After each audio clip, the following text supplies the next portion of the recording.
Big Data, aprendizagem de máquina, inteligência artificial, algoritmos, informática, teoria da computação, robótica, internet das coisas, arquitetura de computadores e muito mais, aqui no podcast Ciência da Computação. Olá, eu sou o Diogo Gonçalves. Olá, eu sou o Wanderson Rosário. E está começando o primeiro episódio do podcast Ciência da Computação. No episódio de hoje vamos discutir um pouquinho sobre as nossas motivações para criar esse podcast e sobre as nossas próprias carreiras e pesquisa. E não se esqueça de nos seguir nas redes sociais. Você nos encontra no Twitter, Facebook e Instagram, @ComputaçãoCast. Bora lá?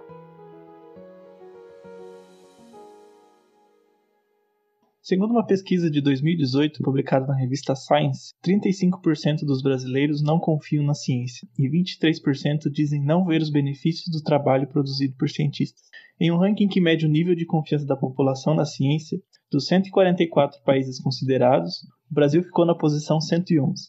Em uma pesquisa nacional de 2019, apenas 10% dos entrevistados sabia citar o nome de algum cientista brasileiro. Ainda mais preocupante, 88% não soube dizer onde a ciência brasileira é produzida. O crescimento de movimentos negacionistas como anti-vacinas e anticlimáticos, além da pouca comoção do público geral com os cada vez mais recentes e agudos cortes do financiamento para a pesquisa no país, são alguns reflexos dessa realidade. Apesar do Brasil conter institutos e universidades de renome internacional nas mais diversas áreas da ciência, as pesquisas desenvolvidas nesses locais aparentemente parecem não estar sendo divulgadas o suficiente para o público geral. No mundo da computação, muito do material divulgado na internet diz respeito a tutoriais sobre ferramentas e discussões técnicas, como aprender o mais novo framework JavaScript do mercado, ou como aplicar determinada metodologia ágil vai impactar na sua produtividade. Nada contra esses tópicos, todos são válidos e devem ser valorizados. Porém, acreditamos que cabe um espaço para a apresentação das inovações no campo da computação desenvolvidas aqui no Brasil. O podcast Ciência da Computação surge com a proposta de dar voz à pesquisa e aos pesquisadores brasileiros. A partir de entrevistas com professores, pesquisadores e alunos dos cursos de Ciência e Engenharia da Computação de todo o Brasil, o podcast pretende levar as descobertas desses pesquisadores para mais perto da sociedade. Nada mais justo iniciar o projeto apresentando a pesquisa desenvolvida por nós, ambos alunos de doutorado em Ciência da Computação na Unicamp. Vamos discutir um pouco sobre compiladores e aprendizagem de máquina comigo, Wanderson Rosário, e também sobre virtualização de rede 5G com Diogo Gonçalves. O Wanderson é aluno de doutorado da Unicamp e se formou em Ciência da Computação pela Universidade Estadual de Maringá. Durante a graduação, ele esteve envolvido em projetos de iniciação científica, o que acabou levando para a pós-graduação. Com experiência internacional, já tendo trabalhado em projetos da Samsung e do Google, também feito parte de seu doutorado no Instituto Superior Técnico de Lisboa e estágio na Microsoft Research na Inglaterra. Hoje ele está perto de terminar seu doutorado na área de compiladores para redes neurais profundas ou Deep Learning. Wanderson, o que exatamente são redes neurais e o que são redes neurais profundas? A rede neural, por si só, é um conceito bastante antigo, é basicamente você tentar modelar de forma matemática aquilo que os biólogos viam nos sistemas nervosos, nos cérebros. Então, quando você olha para o cérebro de um animal, você consegue ver que tem neurônios, tem conexões, tem sinapses, então você tenta modelar isso matematicamente.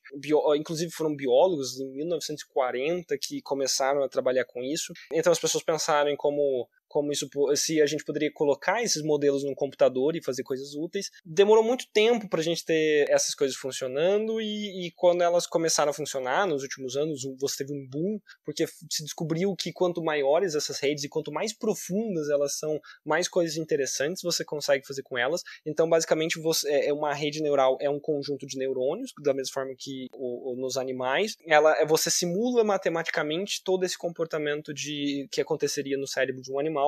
E a gente descobriu que quanto maiores e quanto mais profundas são essas redes, mais coisas complexas elas conseguem fazer. Então elas conseguem fazer coisas como classificar imagens, dizer se numa tomografia você tem câncer naquela imagem, olhar para uma foto e dizer quem são as pessoas naquela imagem, ou, por exemplo, fazer reconhecimento de voz, fazer transcrição de áudio para texto. Tem enormes aplicações que foram surgindo nessa área, e isso então é basicamente o que a gente chama de redes neurais profundas. É essa área que trabalha com essa noção de redes neurais, que vem da biologia, que é um modelo matemático dessas neurais que a gente vê na biologia, e a gente aprendeu que se a gente fizer elas de forma grande, profunda, elas conseguem fazer coisas interessantes. Isso é o que a gente chama de redes neurais profundas, e o que eu trabalho então é em como compilar, em como traduzir um modelo de rede neural profunda para um código que um processador consegue executar. Então o seu processador ele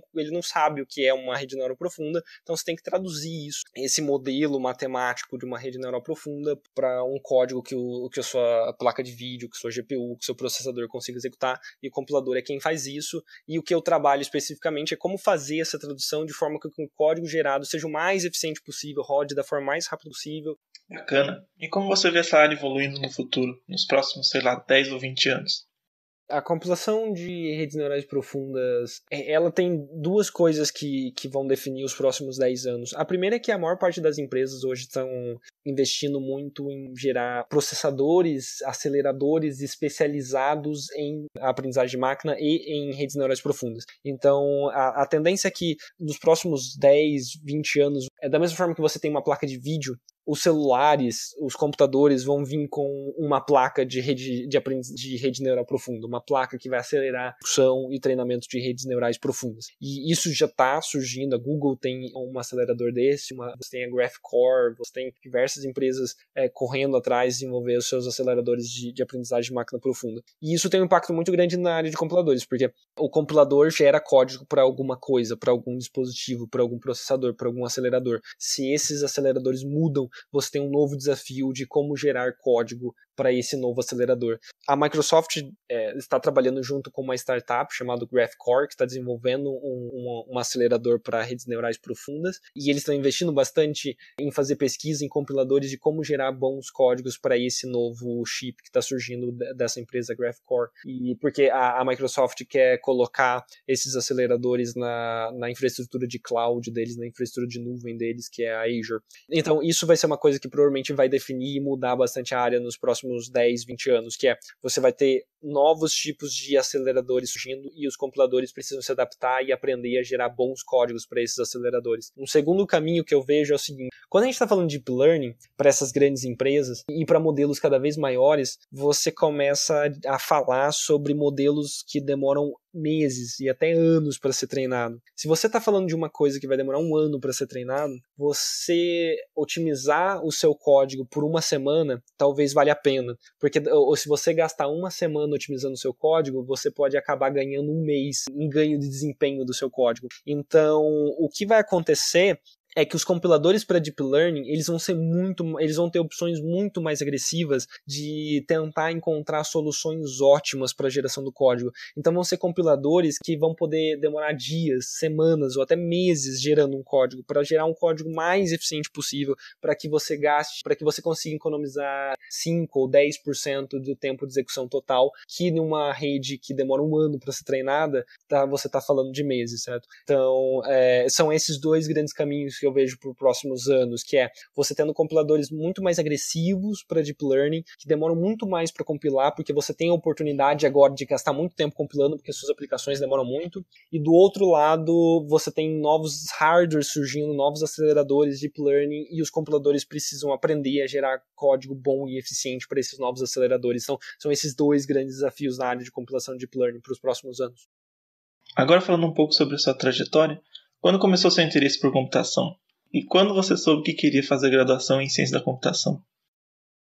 Curiosamente começou quando eu estava no ensino médio, porque eu era muito viciado em jogar um jogo chamado Lineage 2, que é um MMORPG. E eu e meus colegas jogávamos quase o dia inteiro. E despertou interesse em mim de criar o meu próprio MMORPG. Então eu fui no Google e coloquei como criar o meu próprio jogo, como criar meu próprio MMORPG. E em algum site, eu não lembro exatamente o qual, mas alguma coisa tipo Yahoo Resposta, apareceu alguém comentando uma resposta para a mesma pergunta, dizendo: você precisa aprender a programar em C++, em Java ou OpenGL, você precisa aprender essas tecnologias, essas linguagens de programações. Então, eu literalmente comprei livros Eu não sabia nada sobre nada, mas eu fui e pedi para os meus pais comprarem livros sobre programação para jogos. E eu comprei um livro de Java e um livro de C++, não, eu minto, eu acho que era C com OpenGL para programação de jogos. Ambos os livros eram ruins, vamos dizer assim.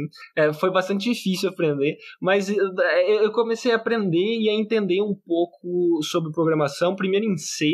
E eu lembro muito bem que eu tinha uma dificuldade enorme para entender conceitos, por exemplo, do que é uma variável, mas depois de um certo tempo eu fui pegando e aprendendo sozinho, de forma autodidata, a programar. Depois eu aprendi a programar em Java e foi muito mais fácil, porque Java, o gerenciamento de memória é feito pela própria linguagem, então você precisava se preocupar com menos coisas e isso facilitava bastante a vida de quem está aprendendo então eu comecei a bolar e tentar criar jogos com essas linguagens, nunca consegui, e descobri que criar um jogo é uma coisa extremamente complexa e um pouco até chata, porque óbvio que quando você pensa em criar um jogo, você está pensando em ter uma diversão e fazer o seu jogo super divertido, mas quando você descobre que é um projeto que vai levar uma vida ou vários anos e precisa de equipes enormes e um estresse enorme, você percebe que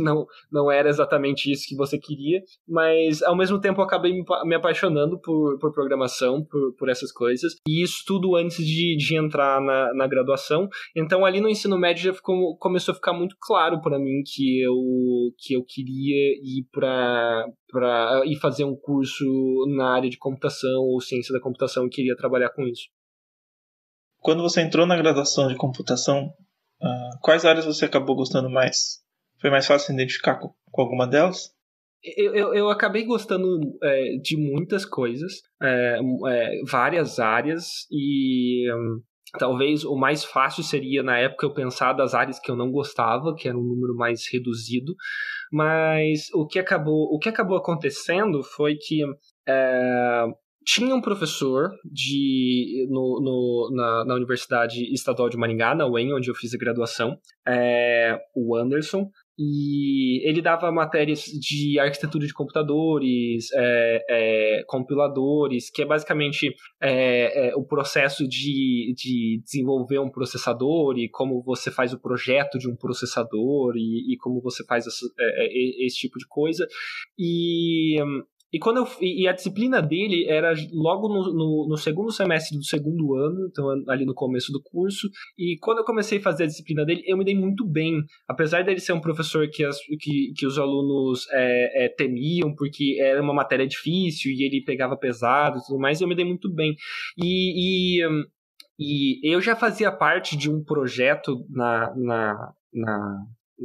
minha graduação chamado Programa de Ensino Tutoriado, PET, que dava uma bolsa para você participar de um grupo de alunos que estudam junto e tem um professor tutorando. E então o PET foi uma experiência super legal, porque eu tive contato com conferências, em organizar eventos, a conhecer alunos de vários outros anos que também faziam parte do PET, ficavam juntos, e o PET também forçava com que tinha uma regra para você fazer parte do PET, que você tinha que fazer iniciação científica.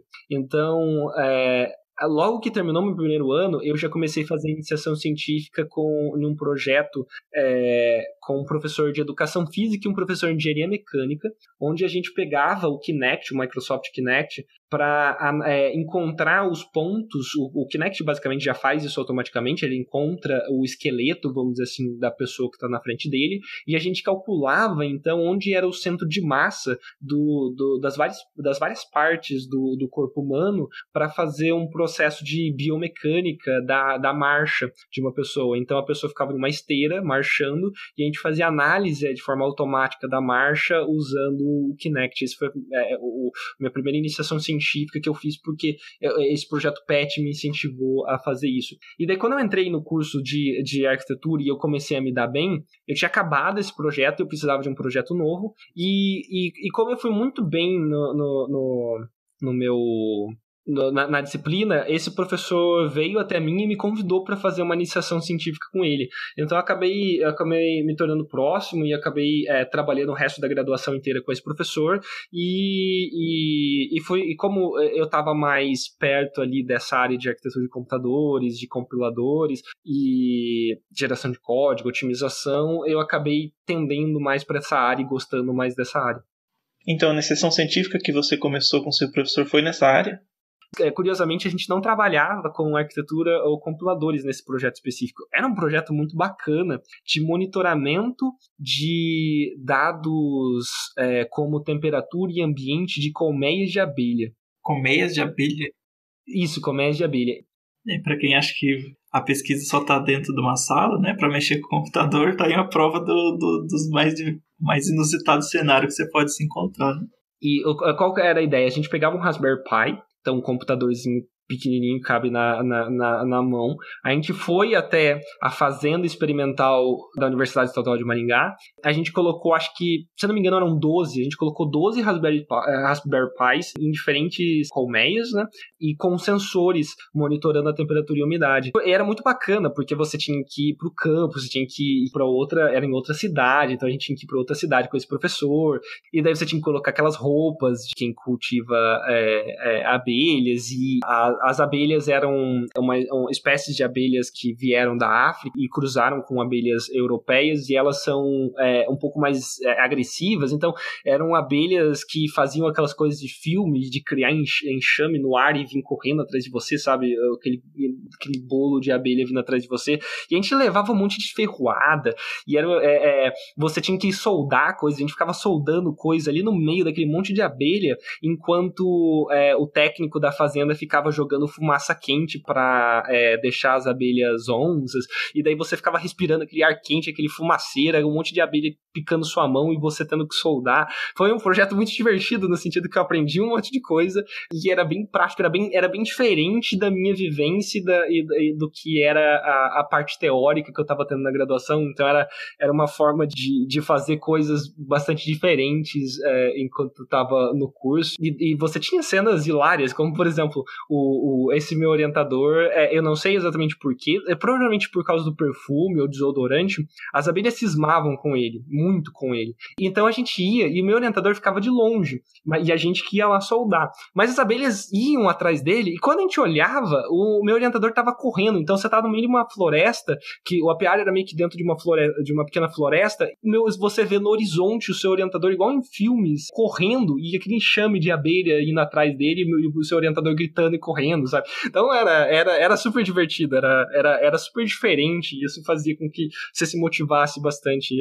A iniciação científica traz essa oportunidade de você mexer com projetos diferentes e tudo mais. Então, respondendo a sua pergunta de forma direta, não, a minha iniciação científica era em um tema bem diferente, mas esse contato mais próximo com esse professor que era da área foi fazendo com que eu me interessasse cada vez mais e gostasse cada vez mais dessa área em específico.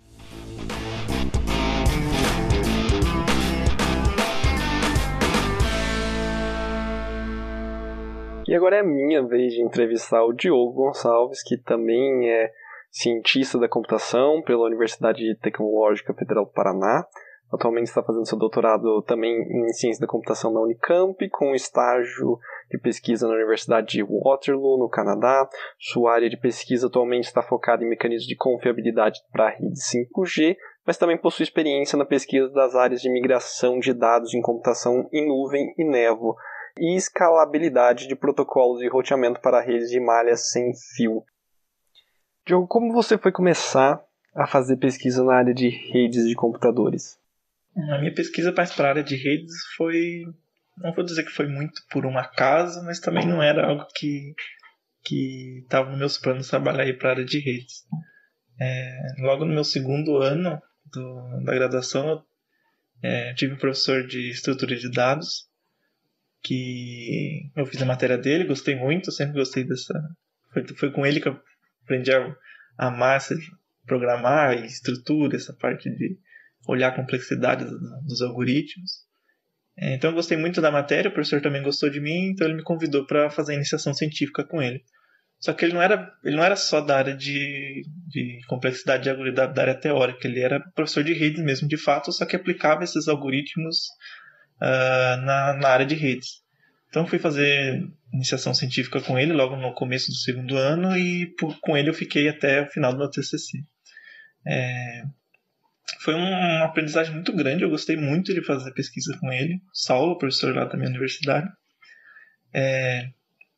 Porque eu consegui unir duas coisas que eu gosto muito, né? Que é a parte de estudar essa parte teórica dos algoritmos e olhar a complexidade, ver qual algoritmo tem mais potencial de se encaixar numa uma aplicação e não com outra. Mas eu também tive a oportunidade de aplicar isso na prática. Então a minha iniciação científica foi com algoritmos de rota para roteamento de rede sem fio. Então eu pude olhar, trabalhei muito com o algoritmo de Dijkstra, com todas as variações de filas de prioridade que ele poderia suportar. Então foi bem legal essa parte de poder olhar, assim, estudar teoricamente todas essas filas de prioridade, todas as variações do algoritmo de Dijkstra, para na teoria olhar assim, esse aqui tem mais potencial do que essa situação aqui talvez seja mais propícia para usar do que esse aqui é bom numa situação, esse aqui é bom em outra. Fazer esse levantamento teórico e depois implementar tudo isso no protocolo. Então a gente pegou um protocolo aberto, né, o LSR, e começou a implementar ele e fazer teste para ver se na prática o que a gente olhou na teoria estava fazendo sentido na prática. Então foi uma experiência bem legal, assim, eu passei bastante tempo nessa iniciação científica, consegui aprender bastante coisa. E no final das contas eu pude uma parte das coisas que eu implementei no protocolo. A gente fez uns testes e se mostraram mais eficazes que o que estava no protocolo em si.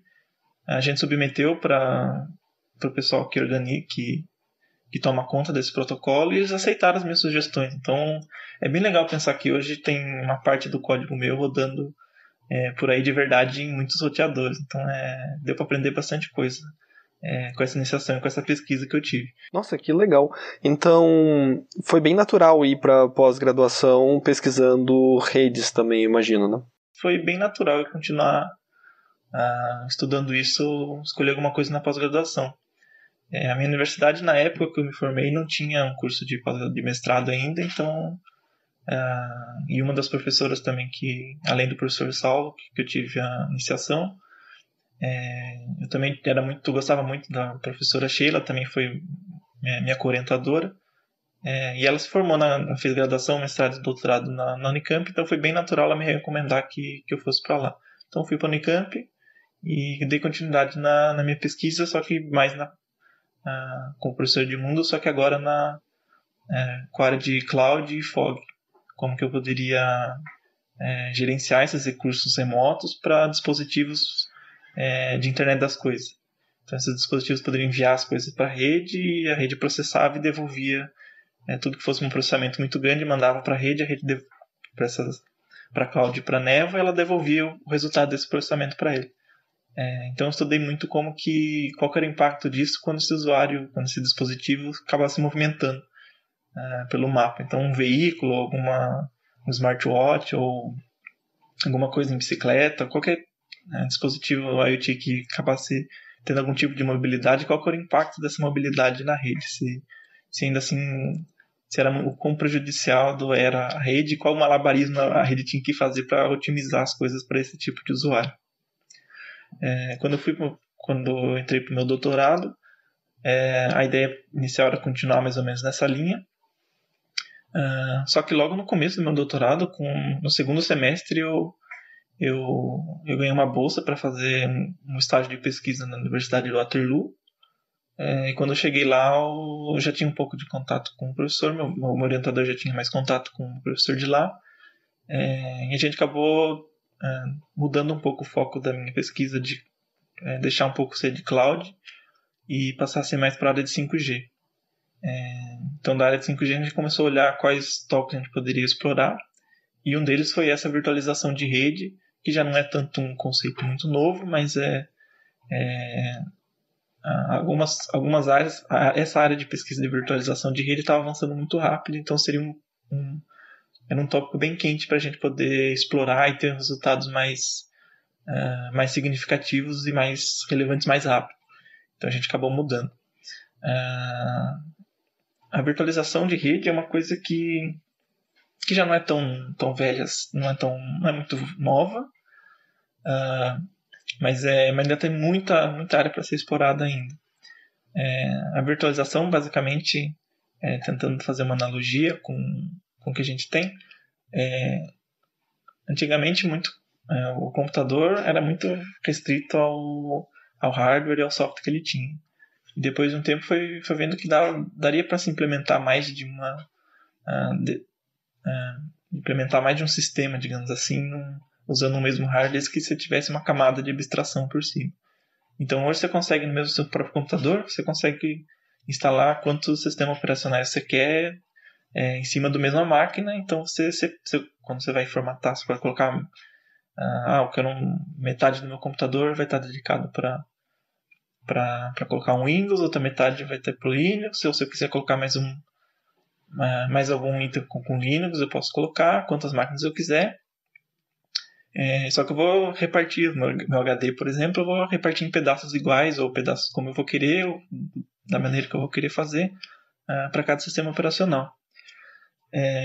Bom, esse conceito também foi levado para o que a gente conhece de nuvem, né? Então, antes, quando eu queria uma coisa mais remota, eu tinha literalmente um computador, e aquele computador era aquele hardware que eu tinha era dado integralmente para uma pessoa que fosse usar esses recursos. Quando chegou essa virtualização para a nuvem, que deu origem à nuvem, né, que a gente conhece, o que o pessoal fez? Vamos pegar um hardware bem potente, bem, a grosso modo, um computador, né, bem potente para a gente fazer, e vamos repartir ele em vários pedaços de acordo com o que o cliente for querer, e eu entregar esse pedaço configurado para ele, de acordo com ele, de acordo com o que ele pediu, mas eu vou conseguir rodar mais de uma instância ao mesmo tempo nele. Então, o que antes eu tinha um computador e ele só atendia um usuário por vez, para hospedar um site, para fazer algum processamento, agora eu consigo repartir ele em vários pedaços, digamos assim, e dar um pedacinho dele em paralelo para cada usuário, desde que respeite no total que os recursos daquela máquina podem entregar.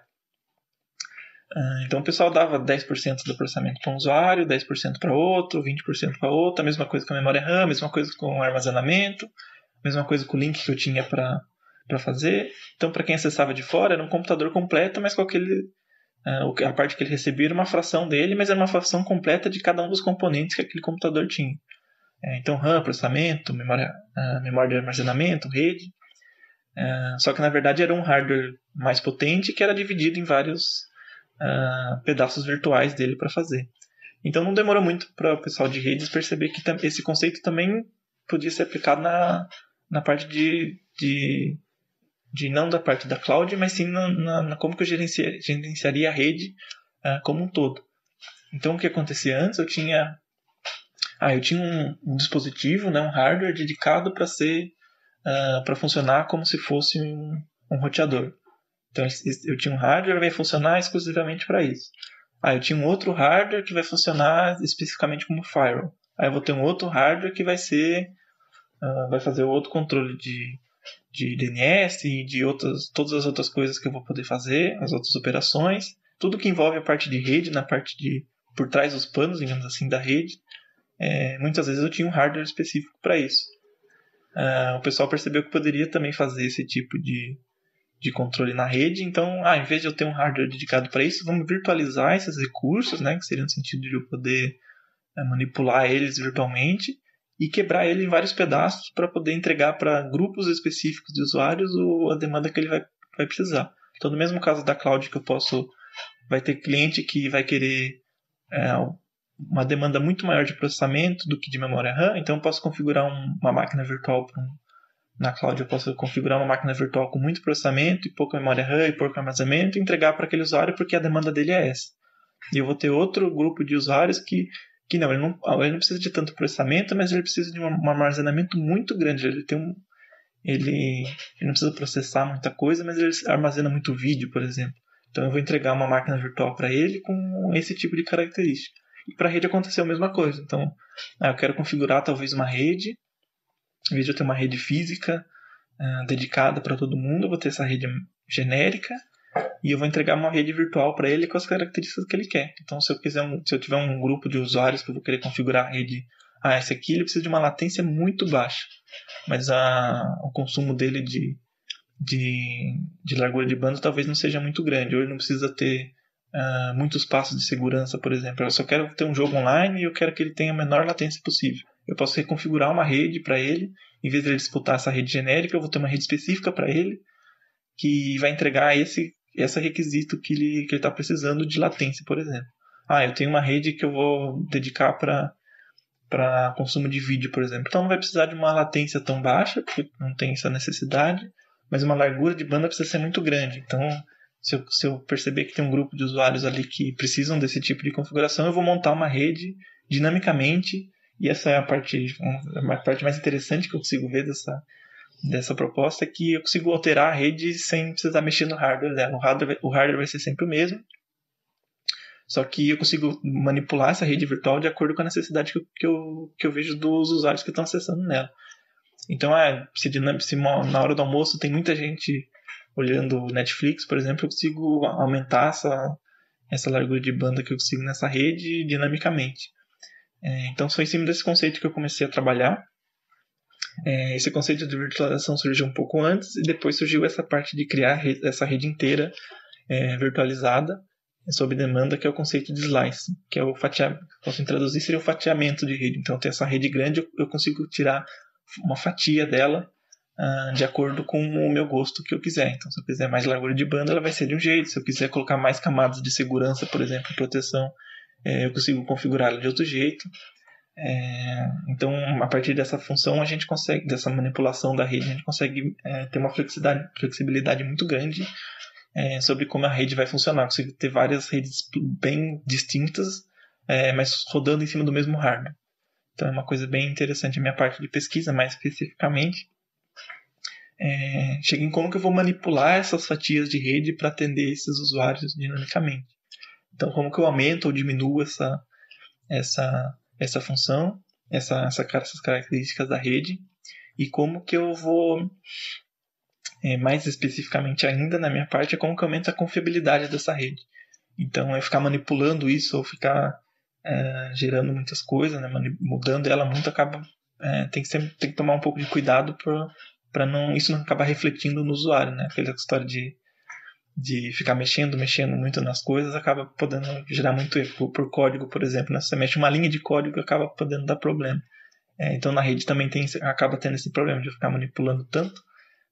Tem que tomar um pouco de cuidado. Então, a minha parte é de como que eu faço essas manipulações para atender os usuários no nível de confiabilidade de rede.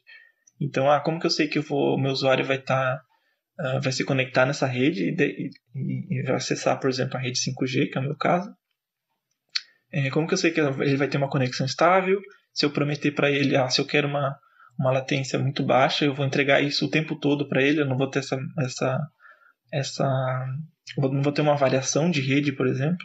Então, se eu pedir uma latência de 10 milissegundos ou 5 milissegundos, eu vou garantir que eu vou entregar isso daí. Como que eu vou evitar que, por algum momento, mesmo que seja por um breve período, essa latência não vai aumentar muito por um acaso depois eu baixar, ter essa variação? Ou se eu quero uma largura de banda alta, a maior preocupação na minha pesquisa é manter a constância e a confiabilidade da rede para o que eu prometer para aquele usuário eu entregar para ele em 100% do tempo. E para finalizar, você sempre soube que queria fazer ciência da computação? Quando começou isso? Quando começou a sua paixão por ciência da computação? Cara, eu não posso nem falar que cursar alguma coisa ou trabalhar na área de computação era um sonho de criança, porque esse meu interesse por computação foi surgir bem depois de mais velho. Eu fui ganhar meu computador com uns 15 anos, mais ou menos. Isso foi lá por 2008 que eu fui ter algum acesso a esse tipo de coisa. A minha infância foi bem analógica, digamos assim, para poder trabalhar. Então eu não tinha esse interesse para essa área de computação, porque eu realmente não tinha acesso. Celular mesmo também fui demorar mais uns 2 anos ainda para poder ter um. Então, mas desde que eu consegui ter o meu computador, né, que foi uma novidade assim, bem grande, daí eu comecei a fuçar muito ele, e daí dali em diante as coisas foram evoluindo mais rápido. Eu lembro, eu até acho meio engraçado que muita gente comenta que teve esse interesse por computação porque ficava mexendo nas coisas, tinha essa curiosidade por desmontar e depois montar as coisas. Se eu acabasse desmontando alguma coisa e se estragasse, eu ia ficar sem. Então, quando eu ganhei meu computador, foi mais fácil poder fuçar esse tipo de coisa, porque não era mais difícil eu ter que desmontar ele. E também mexer com software era muito menos arriscado, digamos assim, né? Na pior das situações, eu acabava formatando meu computador e voltava tudo do início. Então demorou assim para eu ter esse tipo de interesse, mas depois que eu tive esse acesso, as coisas caminharam mais rápido, né? Depois de um tempo eu entrei num curso técnico.